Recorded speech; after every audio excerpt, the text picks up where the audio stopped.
Assalamualaikum warahmatullahi wabarakatuh. Apa kabar anak-anak sekalian? Syukur alhamdulillah kita masih dipertemukan oleh Allah Subhanahu wa taala dalam keadaan sehat walafiat. Pada kesempatan kali ini Ustadz akan menyampaikan materi Al-Islam, yaitu hadis tentang anjuran menjadi mukmin yang kuat dan Asmaul Husna. Anak-anakku yang berbahagia, sebelum kita mulai, mari kita berdoa bersama-sama dengan membaca basmalah. Bismillahirrahmanirrahim. Terima kasih. Anak-anakku yang berbahagia,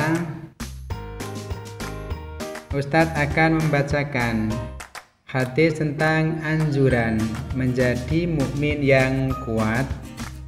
Nanti kalian tirukan, kemudian kalian hafalkan secara mandiri. Bismillahirrahmanirrahim. Al-mu'minu al-qawiyyu khairun wa ahabbu ilallah minal mu'minid dha'ifi. Sekali lagi, al-mu'minul qawiyyu khairun wa ahabbu ilallah minal mu'minid dha'ifi. Artinya, al-mu'minu qawiyyu, orang mukmin yang kuat, khairun itu lebih baik, wa ahabbu dan lebih dicintai ilallah oleh Allah, minal mu'minid dha'ifi daripada orang mukmin yang lemah. Anak-anakku yang berbahagia, nanti kalian baca, kalian hafalkan mandiri. Selanjutnya kita akan menyampaikan kandungan isi hadis. Yang pertama adalah makna mukmin yang kuat. Bagaimana sih mukmin yang kuat itu? Yang pertama, seorang mukmin dikatakan kuat apabila seorang mukmin yang kuat imannya, kuat tubuhnya, dan amalnya itu yang dianggap lebih baik daripada mukmin yang lemah. Imannya harus kuat, tubuhnya harus kuat, dan amalnya juga harus kuat. Mengapa harus kuat? Karena dengan kekuatannya akan bisa memberi manfaat besar dalam jihad fisabilillah.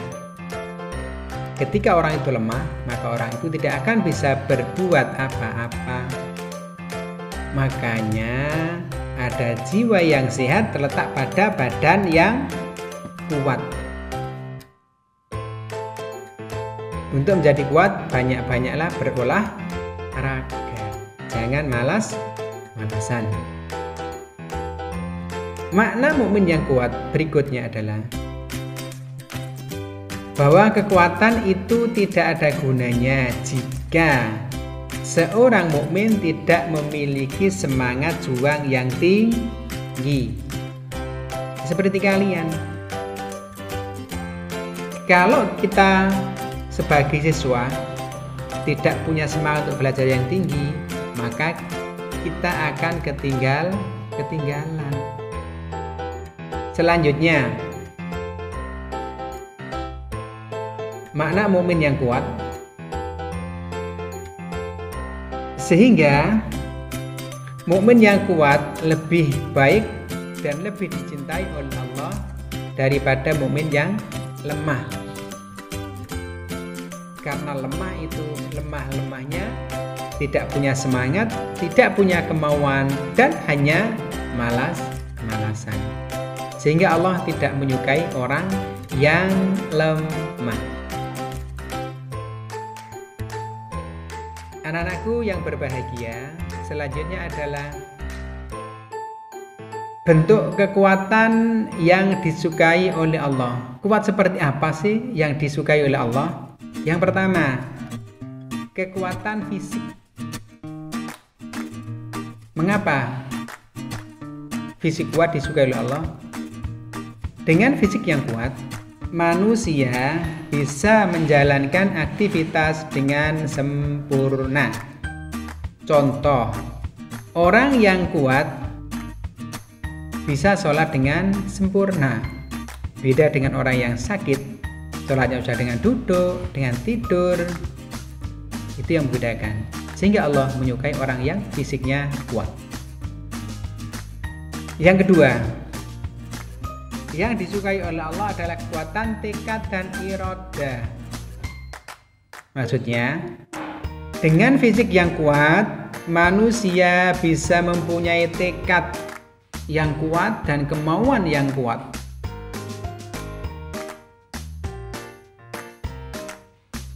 Yang ketiga, yang disukai oleh Allah adalah kekuatan amanah dan kecerdasan.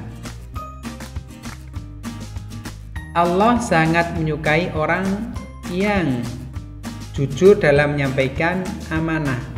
Ketika orang itu kuat dalam amanah, insya Allah orang itu akan jujur dalam menyampaikan amanah itu.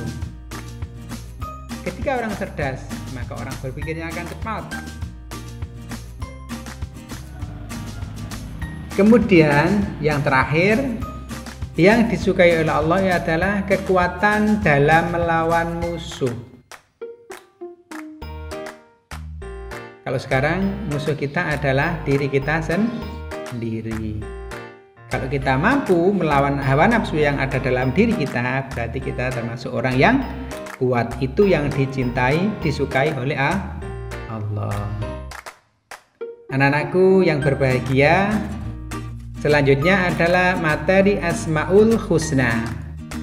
Asmaul Husna yang saya sampaikan pada kesempatan kali ini ada dua, yaitu Al-Awwalu dan Al-Akhir. Yang pertama, Asmaul Husna Al-Awwal. Al-Awwal artinya Allah Maha Awal. Maksudnya, Allah itu tidak ada tanpa didahului oleh sesuatu. Tidak ada sesuatu pun yang lebih dahulu ada daripada Allah Subhanahu wa Ta'ala. Maksudnya, sebelum bumi dan isinya diciptakan oleh Allah, maka terlebih dahulu Allah sudah ada. Sehingga Asmaul Husnanya adalah Al-Awwal. Sebelum ada sesuatu, Allah sudah ada. Sehingga dikatakan Allah Maha Awal. Makna Al-Awwal. Yang pertama, Allah adalah zat yang tiada sesuatu sebelumnya. Sehingga nama ini menunjukkan kedahuluan Allah. Allah lebih dahulu ada daripada bumi dan seisinya, bumi, langit, dan seisinya. Mana al-awal yang kedua, kedahuluan Allah itu bersifat mutlak, bukan relatif. Mutlak Allah itu ada terlebih dahulu. Makna al-awal yang ketiga, bahwa segala sesuatu selain Allah itu baru, ada setelah sebelumnya tiada.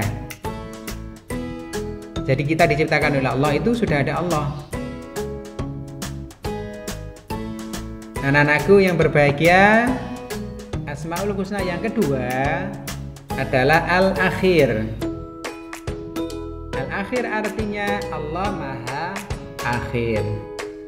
Maksudnya Allah Maha Akhir itu bahwa Allah itu kekal abadi selamanya dan tidak ada akhirnya.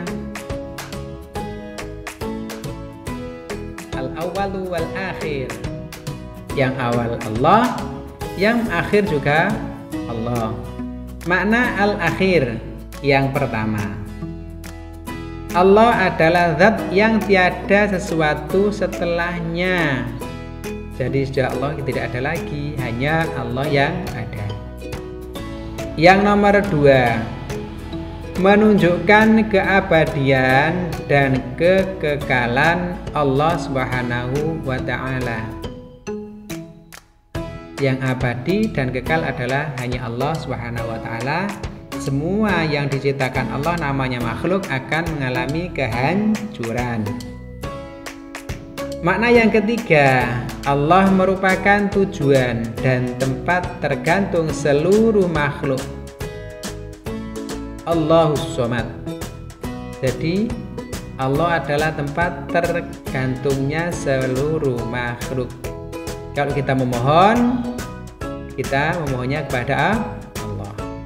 Selanjutnya, yang keempat, segala sesuatu tiada kesudahan bagi keakhiran Allah Subhanahu wa Ta'ala. Allah lah yang maha akhir, tidak ada akhirnya lagi, hanya Allah. Anak-anakku yang berbahagia, berikutnya adalah tugas siswa. Tugas siswa adalah yang pertama, menulis hadis tentang anjuran menjadi mukmin yang kuat dan terjemahnya. Kemudian diupload pada link LKS. Kenapa harus ditulis? Kalau tidak ditulis kalian tidak punya dokumen hadis. Karena kalau ini di HP jangan-jangan nanti terhapus atau error. Jadi tugasnya adalah menulis hadis dan terjemahnya, kemudian di-upload. Yang nomor dua, menjawab pertanyaan yang sudah disiapkan pada link. Itu tugasnya. Tolong dikerjakan, jangan sampai ada yang tidak mengerjakan.